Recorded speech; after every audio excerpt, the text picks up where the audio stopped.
কথার উত্তর দে শ্যামা। শ্যামা জিভ দিয়ে শুষ্ক ঠোঁট ভিজিয়ে নেয়।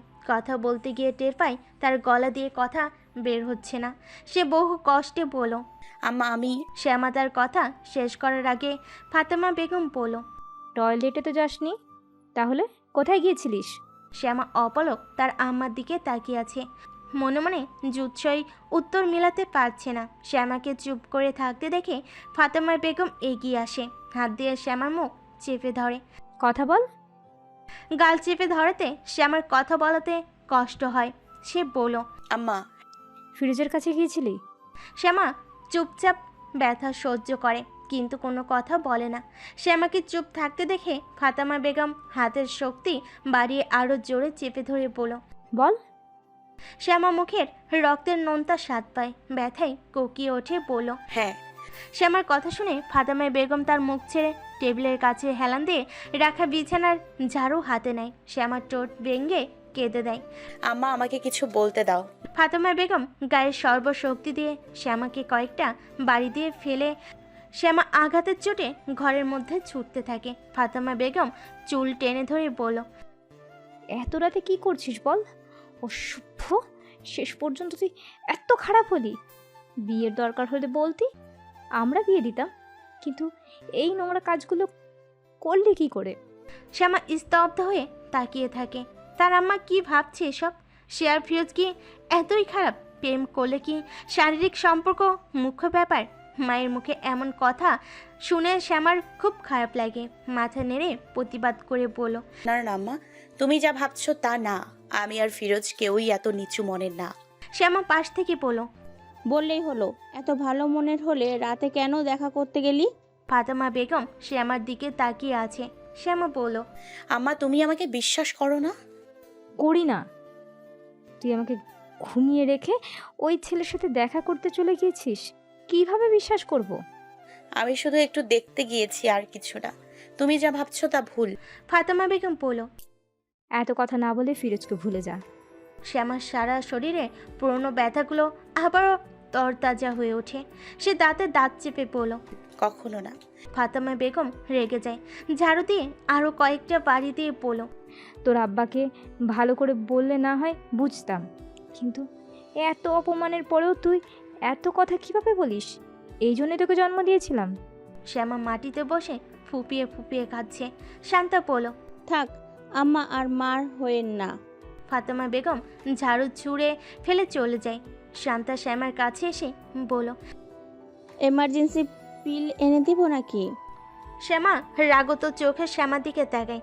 এত নিচু মনের কেন তুমি? আমাকে বল, পরে বাচ্চা টাচ্চা হয়ে গেলে আমাদের ঝামেলায় পড়তে হবে। শ্যামার সারা শরীর ঘৃণায় রিরি করে ওঠে। শান্তার দিকে তাকিয়ে রেগে বলল, বেরিয়ে যাও আমার রুম থেকে। শান্তা বলল, কেন? আমি চলে গেলে নাগরকে রুমে এনে ঢোকাবি নাকি? হ্যাঁ, তাতে তোমার কি? শান্তা হেসে বলল, কি আবার? আম্মাকে আবারও ডেকে আনবো? তুমিই মাকে ডেকেছিলে তাই না? ডাকবো না? নাগরের সাথে দেখা করতে গেছিলি। শ্যামা সারা শরীর ব্যথায় কেঁপে কেঁপে উঠছে। শ্যামা আর কথা বাড়াতে চায় না। সে হাত বাড়িয়ে দরজা দেখিয়ে বলল, বেরিয়ে যাও অসভ্য মহিলা। শান্তা চোখ পাকে দরজার দিকে যেতে যেতে বলল, কি অসভ্য তা তো বোঝাই যায়, রাতের বেলা বেরিয়ে যায়।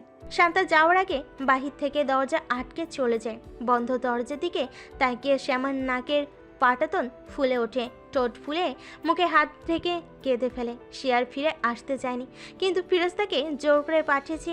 এবার কি হবে? শরীরের যন্ত্রণায় তার খুব কষ্ট হচ্ছে।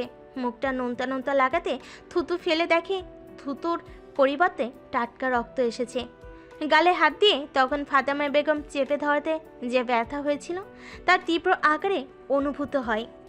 ফিরোজ সকালে নাস্তা করতে যায়। মোহাম্মদ আলী তার সাথে কথা বলে না, নাস্তাও খায় না। ফিরোজও রাগ করে আগ বাড়িয়ে কথা বলবে না।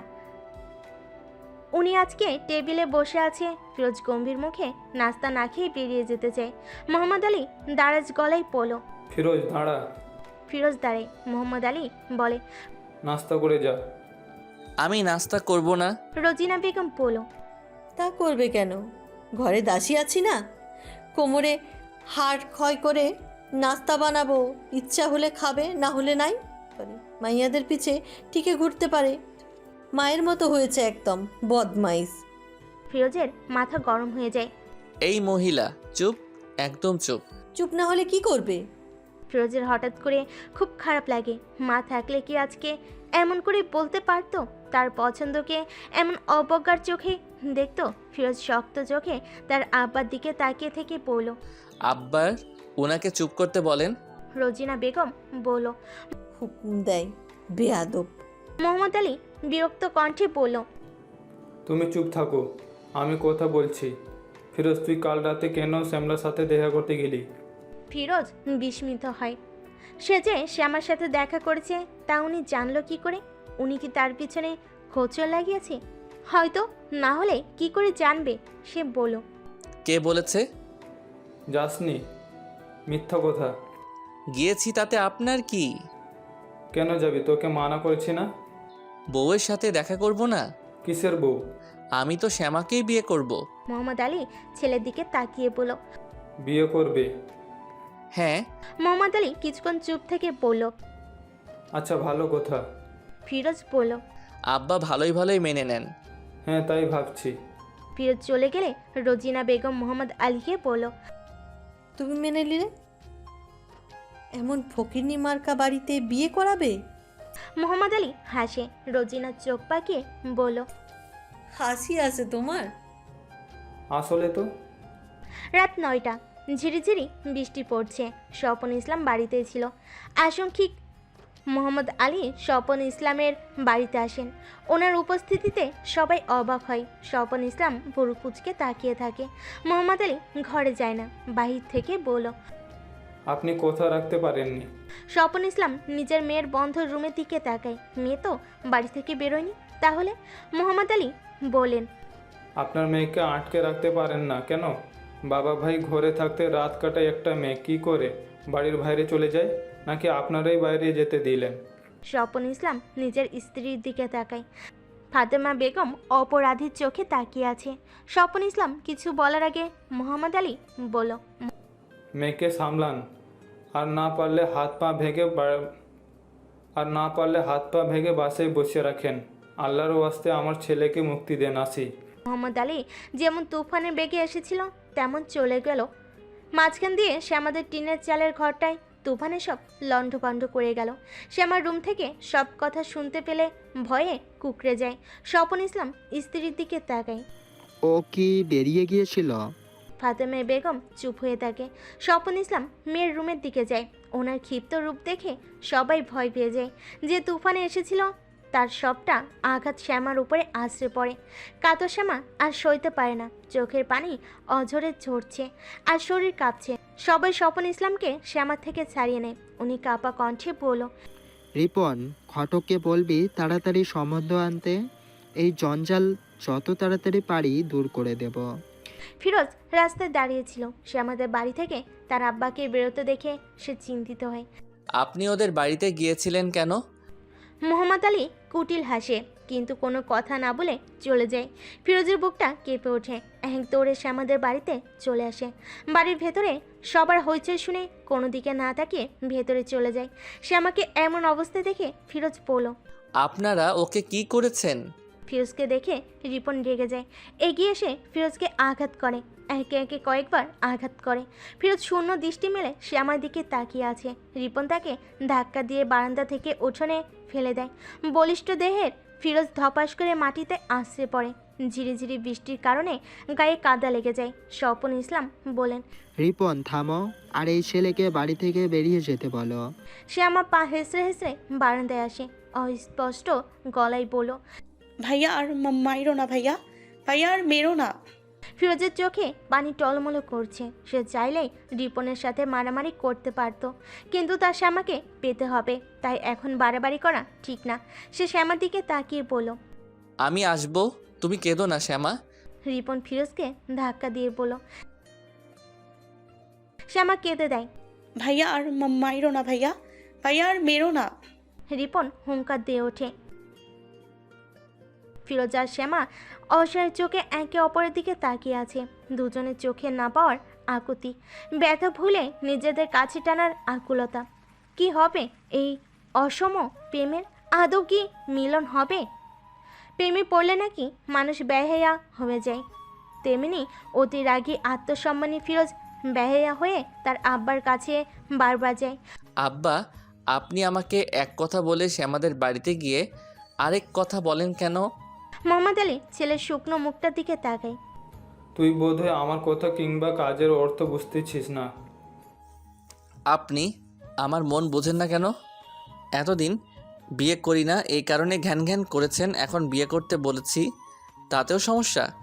আমার পছন্দ মতো বিয়ে কর, মানা করি না তো। সংসার করব আমি, তাহলে আপনার পছন্দে বিয়ে করব কেন? সংসার কি আপনি করবেন? তাহলে তো ভালোই কথা। আমি শ্যামাকেই বিয়ে করব। আমি মানি না। আপনাকে মানতেই হবে।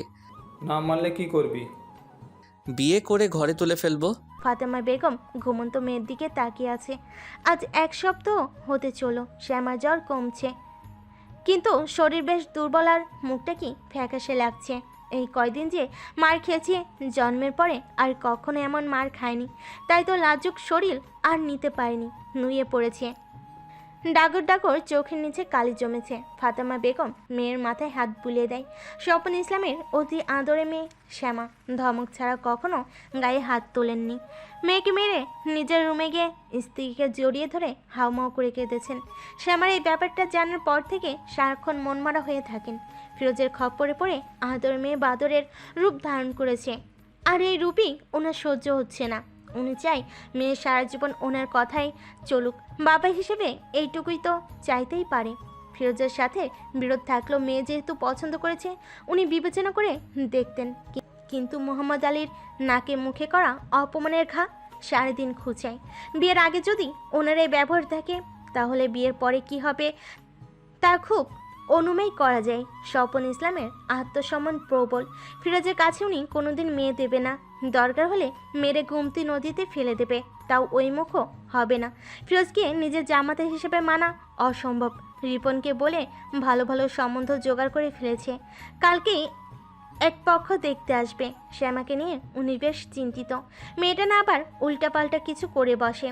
এমনিতেই প্রচুর কঠিন হয়েছেন, নিজের স্বভাব থেকে সরে মেয়েকে আঘাত দিয়ে ঠিক করতে চেয়েছেন, কিন্তু মেয়ে যেন প্রতিজ্ঞাবদ্ধ, কোনোভাবেই ফিরোজ নামের ঘুনোপোকা মাথা থেকে সরাবে না। তাই এবার ফাতেমা বেগমকে পাঠিয়েছেন ঠান্ডা মাথায় বুঝাতে, যেন আর কোনো ঝামেলা না করে। কারোর হাতের মোলায়েম স্পর্শ পেয়ে শ্যামা চোখ মেলে তাকায়। ফাতেমা বেগম শ্যামার মাথায় হাত বুলিয়ে দেয়। আম্মু, শরীর ভালো লাগছে? কতদিন পরে মায়ের আদর মাখা কথা শুনে শ্যামার বুক কান্নায় ভেঙে আসে, চোখ ভরে ওঠে পানিতে। সে মাথা নেড়ে বলল, ভালো। ফাতেমা বেগম মেয়ের চলো চোখের দিকে তাকিয়ে থাকে। শ্যামার গাল পেয়ে পানির চিকন নালা নেমে যায়। ফাতেমা বেগম হাত দিয়ে চোখের পানি মুছিয়ে দেয়। শ্যামা, একটু কথা বলবো, উঠে বস। শ্যামা উঠে বসে, বুঝতে পারে তার আম্মা গুরুত্বপূর্ণ কিছু বলবে। ফাতেমা বেগম বলল, তোর আব্বার কথা একবার ভাব, মানুষটা অসুস্থ, তুই এমন করলে উনি যে কোনো মুহূর্তে হার্ট অ্যাটাক করবে। তুই তুই কি তাই চাস? বুদ্ধিমান শ্যামা বুঝতে পারে কথা কোন দিকে যাবে, ফিরোজের প্রসঙ্গ আসবে ভাবতেই পেট ঘুরঘুর করে ওঠে। শ্যামা তার মায়ের দিকে তাকায়। বাবা মাকে সে কতটা ভালোবাসে সেটা কখনো কাউকে বুঝবার না, কিন্তু ফিরোজকেও তো ভালোবাসে। বাবা মায়ের ভালোবাসা এক রকমের, আর ফিরোজের ভালোবাসা আরেক রকমের। কোনটা রেখে কোনটা জয় করবে তা শ্যামার মাথায় কুলে না। সে মায়ের দিকে তাকিয়ে বলল, না মা, আমি তা চাই না। তাহলে এমন পাগলামি করছিস কেন? আম্মা, আমি ফিরোজকে ভালোবাসি। উঠতি বয়সে মেয়েদের এমন ধরনের একটু একটু ভালো লাগা আসেই, কিছুদিন পর ঠিক ভুলে যাবি। শ্যামা লাজ লজ্জা ভুলে মাথা নিচু করে বলল, তুমি জানো না আম্মা, আমি ওনাকে কতটা ভালোবাসি। ফাতেমা বেগম মেয়ের নির্লজ্জতায় অবাক হয়। আমরা তোর বিয়ে দেব, বিয়ে হলে দেখবি এই ছেলেকে ভুলতে সময় লাগবে না। শ্যামা মাথা নাড়ে। ফিরোজকে ছাড়া আর কাউকে বিয়ে করতে পারবো না। তোর আব্বার কথা ভাব, তোকে নিয়ে ওনার তো কত স্বপ্ন। ফিরোজের সাথে বিয়ে হলেও তো সব স্বপ্ন পূরণ হবে। না, ফিরোজ তোর জন্য ঠিক নয়। ঠিক। আম্মা, তুমি দেখো, আমি ফিরোজের কাছে খুব সুখী হব। ফিরোজের কাছে সুখী হবি না, দেখবি আমরা যেখানে বিয়ে দেব সেখানেই সুখী হবি। এমনও তো হতে পারে তোমরা যেখানে বিয়ে দিলে সেখানে আমি সুখী হলাম না, কয়দিন পরেই ডিভোর্স হয়ে গেল। তুই এত ভাবছিস কেন? শ্যামা চুপ করে থাকে। ফাতেমা বেগম বলল, কালকে তোকে দেখতে আসবে। আমি আর তোর আব্বা চাই তুই আর কোনো ঝামেলা না করিস। দয়া করে আমাদের মান সম্মান রাখিস শ্যামা। শ্যামা মায়ের কোমর আঁকড়ে ধরে হাউমাউ করে কেঁদে ওঠে। বিয়ে দেখতে আসা ফিরোজকে ছাড়া বিয়ে কোনোভাবেই সম্ভব না। এসব ভাবলেই দুনিয়াটা ভূমিকম্পনেই কেঁপে ওঠে। বুকের যন্ত্রণা তীব্র হয়, শ্বাস নিতে কষ্ট হয়। বাবা মা নিজেদের দিকটা দেখার পাশাপাশি যদি সন্তানদের মনের দিকটাও তাকাতো তাহলে কতই না ভালো হতো। ফাতেমা বেগম স্তব্ধ হয়ে মেয়ের দিকে তাকিয়ে আছে। এত মারের পরও ভালোবাসার নাম মুখ থেকে সরানো যায় না। কি আছে এই ভালোবাসায় যার জন্য জানের পরোয়া করে না? শ্যামা ফুফিয়ে ফুফিয়ে বলো, আম্মা, আম্মা গো, আমি সত্যি ফিরোজকে ছাড়া বাঁচবো না। বিয়ের পর সব ঠিক হয়ে যাবে। আম্মা, এসব বললে আমি মরে যাব আম্মা। ফাতেমা বেগম উঠে দাঁড়ায়, দ্রুত পায়ে ঘর ত্যাগ করে চলে যায়। শ্যামা মায়ের যাওয়ার পানে তাকিয়ে আছে। ইচ্ছে করছে ফিরোজের কাছে চলে যেতে, কিন্তু কোনো রাস্তা খোলা নেই যে। আর ফিরোজও কোনো পদক্ষেপ নিচ্ছে না কেন? সে কি তার মধুরানীকে ভুলে গেছে? শ্যামা মরা মানুষের মতো বিছানায় সোজা হয়ে শুয়ে থাকে। এখন মনে হচ্ছে ভালোবাসায় ফাঁসি গলায় না পড়লেই ভালো হতো। এখন না পারছি মরতে, না পারছি বাঁচতে। অসহ্য দহনে বুকের পাখি ছটফটায়। এই 7 দিন ফিরোজ শ্যামার সাথে দেখা করতে পারেনি। ডাঙ্গায় ওঠা মাছের মতো ছটফট করে দিন কাটাচ্ছে। দেখা করার জন্য কতবার যে চেষ্টা করেছে তার হিসাব নেই, কিন্তু প্রতিবার রিপন না হয় তার আব্বা সামনে দাঁড়িয়ে থাকে। ফিরোজ তার আব্বাকেও মানাতে পারছে না। সে খবর পায় কালকে শ্যামাকে দেখতে আসবে। নিজের আত্মসম্মান ভুলে দ্রুত পায়ে শ্যামাদের বাড়িতে যায়। বসের ঘরে শ্যামা ছাড়া সবাই উপস্থিত, কিছু নিয়ে হয়তো কথা বলছে। ফিরোজকে দেখে রিপন রেগে যায়। তোর এত বড় সাহস, আবারও এসেছিস? ফিরোজ তাড়াতাড়ি বলল।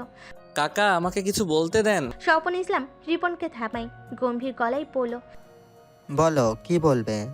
ফিরোজ কিছুক্ষণ চুপ থেকে স্বপন ইসলামের সামনে দাঁড়িয়ে পড়ল। কাকা আপনার মেয়েটারে আমার নামে দিয়ে দেন না কাকা, কথা দিচ্ছি সুখে রাখবো। স্বপন ইসলাম উস্কো খুস্কো চুলের ফিরোজের দিকে তাকিয়ে থাকে। ফিরোজ আবারও বলল, আপনাকে কথা দিচ্ছি আপনার মেয়ে আমার কাছে থাকলে যতটা ভালো থাকবে অন্য কোথাও এতটা ভালো থাকবে না। আব্বার যা বলেছে তার জন্য আমি ক্ষমা চাচ্ছি। দয়া করে শ্যামাকে আমার থেকে দূরে সরাবেন না। আপনারা চাইলে আমরা সুখে থাকতে পারি। স্বপন ইসলাম বলল। তোমার বলা শেষ?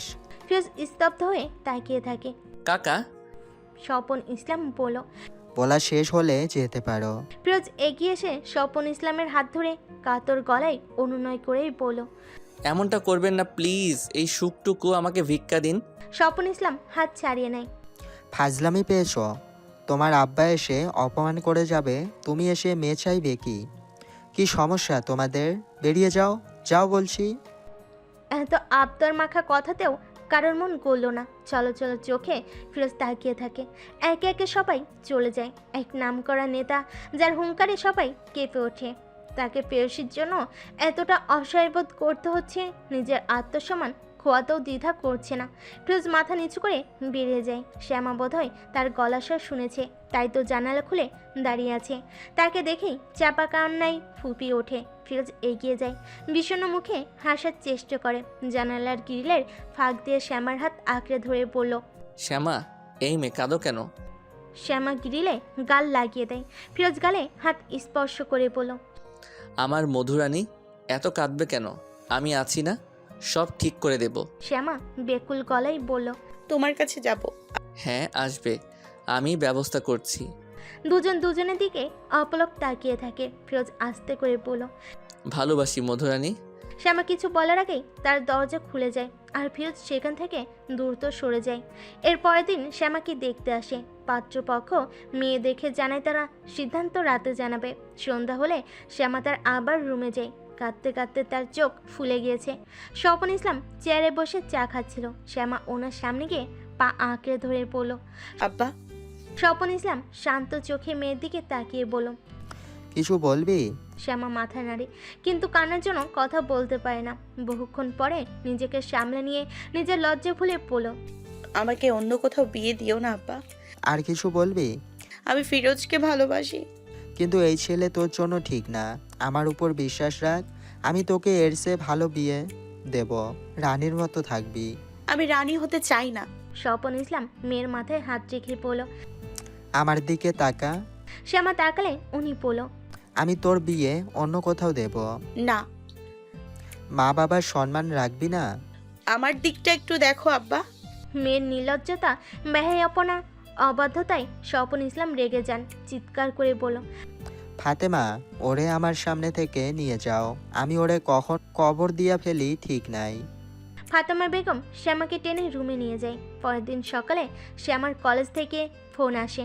ইংরেজি শিক্ষক জরুরিভাবে কলেজে যেতে বলেছে। ফাতেমা বেগম কিছুতেই শ্যামাকে যেতে দেবে না, কিন্তু উনি নিজের স্যারের সাথে কথা বলেছে। স্যার বলেছেন জরুরি কিছু, কিন্তু একা তো ছাড়া যাবে না, যদি পালিয়ে যায়। তারপর ঠিক করা হলো শান্তা তার সাথে যাবে। দুজনে মিলে কলেজে যায়। শান্তা কমন রুমে বসে আর শ্যামা তার ইংরেজি শিক্ষকের কাছে যায়। ইংরেজি শিক্ষক শহীদুল শ্যামাকে দেখে হাসে, তারপর হাতের ইশারায় সাথে আসতে বলে। শ্যামা বুঝতে পারে না এখন জরুরি কী কাজ থাকতে পারে। কলেজের পেছনের দিকে একটা বড় গুদাম ঘর আছে, যেখানে মাসিক পরীক্ষার সব খাতা, পুরনো বই খাতা রাখা হয়। উনি শ্যামাকে ওখানে নিয়ে দাঁড় করায়। শ্যামা অবাক হয়ে বলল। স্যার এখানে কেন? তখনই স্টিলের দরজা খুলে উদয় হয় তার রাজা, মধুরানীর মধুরাজা। স্যারকে উপেক্ষা করে শ্যামা ফিরোজের বুকে ঝাঁপিয়ে পড়ে। প্রিয় মানুষটার বুকে যেতে পেরে সুখে উচ্ছ্বাসে শ্যামার শরীর কেঁপে যাচ্ছে। ফিরোজ কানের কাছে মুখ নিয়ে বলল। শ্যামা আমাকে বিয়ে করবে? শ্যামারও শক্ত করে জড়িয়ে ধরে বলল। করব। তাহলে চলো। ফিরোজের কথায় শ্যামা মাথা তুলে তাকায়। ফিরোজ ছাড়াও এই রুমের কাজী সহ এখন গোটা 7 মানুষ উপস্থিত। সবগুলোই ফিরোজের বন্ধু। শ্যামা লজ্জে আষ্ট হয়ে যায়। ফিরোজ বলল। রাজি? শ্যামা বলল। এভাবেই করতে হবে। ভালো মানুষ হয়ে সবার মন রেখে তোমাকে জয় করতে চেয়েছিলাম, কিন্তু কেউ তো কথা রাখলো না, না আমাদের মন বুঝলো। একবার বিয়ে করে নিলে আমাদের কেউ আর আলাদা করতে পারবে না, কিন্তু একবার যদি আলাদা হয়ে যায় তাহলে সারা জীবনে কষ্টের বোঝা বইতে হবে। আমি তোমাকে ছাড়া বাঁচবই না। আপাতত কাউকে জানাবো না। যদি সবাইকে মানিয়ে বিয়ে করতে পারি তাহলে এই বিয়ের খবর কেউ পাবে না, আর সবাই যদি না মানে তাহলে এই বিয়েটা প্রকাশ করব। শ্যামা জানে আজকে যদি ফিরোজের কথা না মানে তাহলে আর কখনো হয়তো দেখা হবে না, আপন করে পাওয়া হবে না। মুহূর্তে শ্যামা জীবনের সবচেয়ে বড় সিদ্ধান্তটা নিয়ে নেয়। সে মাথা ঝাঁকিয়ে নিজের মতামত প্রকাশ করে বলল। রাজি। ফিরোজ শহীদুলের দিকে তাকিয়ে বলল। শহীদুল দরজা আটকে দে। শ্যামা ভাবে এই প্রথম হয়তো কোনো শিক্ষক তার ছাত্রী পালিয়ে বিয়ে করাতে সহযোগিতা করছে। কাজে সব আগে তৈরি করে রেখেছিল। তারপর শ্যামা আর ফিরোজ কাগজে সিগনেচার দেয়। স্যার তখন ফিরোজ শক্ত করে শ্যামার হাত ধরে রেখেছে, আর এই সবটা সময় শ্যামার মনে হয়েছে সে স্বপ্নে আছে। যে কোনো সময় স্বপ্ন ভেঙে যাবে। সে কাঁদছে, সুখে নাকি অন্য কারণে তা ঠিক বোধগম্য হচ্ছে না। বিয়ের পরে যখন সবাই চলে যায় তখন ফিরোজ বলল। আজকে খাতা কলমে তোমার হলাম, কিন্তু এই মন জানে আরও কত আগে এই মধুরাজা পুরোপুরি তার মধুরানীর হয়ে আছে। শান্তা আর চোখে শ্যামার দিকে তাকায়। মেয়েটা এমন থম মেরে আছে কেন? ও কি ভেবেছিল শান্তাকে ফাঁকি দিয়ে নাগরের সাথে দেখা করবে? তা তো হলো না। শান্তা সারাটাক্ষণ বারান্দায় দাঁড়িয়েছিল। শ্যামা শহীদুল স্যারের সাথে গিয়েছে, আবার ওনার সাথে ফিরে এসেছে। সুতরাং নাগরের সাথে দেখা হওয়ার কোনো চান্সই নেই। শান্তার খুব আনন্দ লাগে। সে শ্যামার কানের কাছে মুখ নিয়ে বলল। তুই কি ভেবেছিলি ফজরের সাথে দেখা করবি? আমি থাকতে তার সম্ভব না। আম্মা আমারে বুঝিয়ে পাঠিয়েছে। আজকে কি হয়ে গেল? শ্যামা এখনও ধাক্কাটা সামলে নিতে পারেনি। আশঙ্কিক হয়ে যাওয়া বিয়েটা যেন শ্যামার মুখের কথা কেড়ে নিয়েছে। তার মনে হচ্ছে সুখ দুঃখের মাঝামাঝি অবস্থান করছে। শরীর মৃদু কাঁপছে। শান্তার কথায় হাসার কথা, কিন্তু শ্যামা হাসে না। শান্তা নাকি তাকে দেখা করতে দেয়নি, পাহারা দিয়েছে। কিন্তু সে জানে না তার এই সচারু পাহারার মাঝেই দেখার চেয়েও ভয়ঙ্কর কাজ করে ফেলেছে। সে আমার কথা বলতে ইচ্ছে করে না। সে চুপচাপ বসে থাকে। তার কাছে এখনও সব স্বপ্ন মনে হচ্ছে, যেন কেউ ডাকলে ঘুম ভেঙে যাবে। সে আমার নিজেকে কেমন হালকা লাগছে। সে এখন ফিরোজের বউ, হোক না গোপন বিয়ে, গোপন সম্পর্ক, কিন্তু সে তো জানে ফিরোজ সারা জীবনের জন্য তার মধুরাজা, শুধুমাত্র তার মধুরানী। সে গোপনে নিঃশব্দে শ্বাস ফেলে। বইগুলো এভাবে রেখেছিস কেন? চিঠি মিটি আছে নাকি? শ্যামা হক চুকিয়ে যায়, কিন্তু সাহস করে শান্তার দিকে বাড়িয়ে দিয়ে বলল। নাও চেক করো। শান্তা মাথা ঘুরিয়ে নেয়। শ্যামার প্রাণ পাখি আর একটু হলে উড়ে যেত। বইগুলো এমন করে বুকে চেপে রাখার কারণ হলো এই বইয়ের মাঝে একটা বই ফিরোজের দেওয়া। সেই বইয়ের ভেতরে একটা মোবাইল আছে, আর মোবাইলের মাপে বইয়ের পৃষ্ঠা কেটে জায়গা করা সেট করা হয়েছে। উপর থেকে কখনো বোঝা যাবে না ভেতরে মোবাইল আছে, যেহেতু ফিরোজের সাথে যোগাযোগের কোনো রাস্তা নেই, সুতরাং এটাই ভরসা। বাড়ি এসে শ্যামা শুনতে পায় পাত্রপক্ষ না করে দিয়েছে। শ্যামা অজু করে জোহরের নামাজে বসে। নামাজ শেষে আল্লাহর কাছে শুকরিয়া জানিয়ে দুরাকাত নফল নামাজ আদায় করে। মনে যাতে ডুকরে কেঁদে ওঠে। জ্ঞানী শ্যামা জানে সে যা করেছে তা সম্পূর্ণ ভুল, কিন্তু সে নিরুপায় ছিল। এই খবর বাবা মায়ের কাছে গেলে ওনারা তাকে আস্ত রাখবেন না, আর নিজেরাও খুব কষ্ট পাবে। কিন্তু শ্যামা কি করবে? প্রেমে পাগল মনটাকে তো আটকানো যাচ্ছিল না। পাগলের মতো বাবা মায়ের কাছে নিজের ভালোবাসার মানুষটাকে ভিক্ষা চেয়েছে, কিন্তু কেউ তার কথা শোনেনি, তাকে বোঝার চেষ্টা করেনি।